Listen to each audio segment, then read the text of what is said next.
പടത്തിന്റെ opening sequence തന്നെ ശരിക്കും നമ്മളെ സൂചിപ്പിക്കുന്നതാ you are in for a show എന്ന് പറയുന്ന രീതിയിലായിരുന്നു പോക്ക്.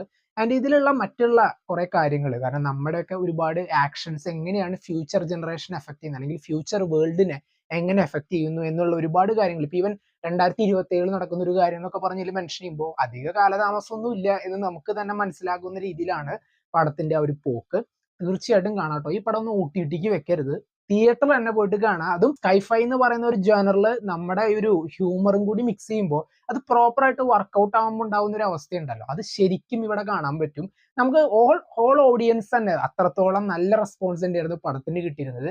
ആ ഒരു ട്രീറ്റ്മെന്റ് അവർ നല്ല വൃത്തിക്ക് തന്നെ ചെയ്തു. ഇതിന്റെ ഡയറക്ടർ ആയിട്ടുള്ള അരുൺ ചന്തു ആൻഡ് മൊത്തം ടെക്നിക്കൽ ക്രൂ അല്ലെങ്കിൽ പെർഫോമൻസ് ക്രൂ എല്ലാവർക്കും ഒരുപാട് നന്ദി ഇങ്ങനെയുള്ളൊരു മൂവി സമ്മാനിച്ചതിന്. ഈ പടം എന്തായാലും നിങ്ങൾ കണ്ടു നോക്കുക. കാണാത്തവരുണ്ടെങ്കിൽ എന്തായാലും ഈ പടം തിയേറ്ററിൽ തന്നെ കാണാട്ടോ. ഇതൊന്നും OTT വെച്ചിട്ട് ആ ഒരു എക്സ്പീരിയൻസ് മിസ് ചെയ്യരുത്.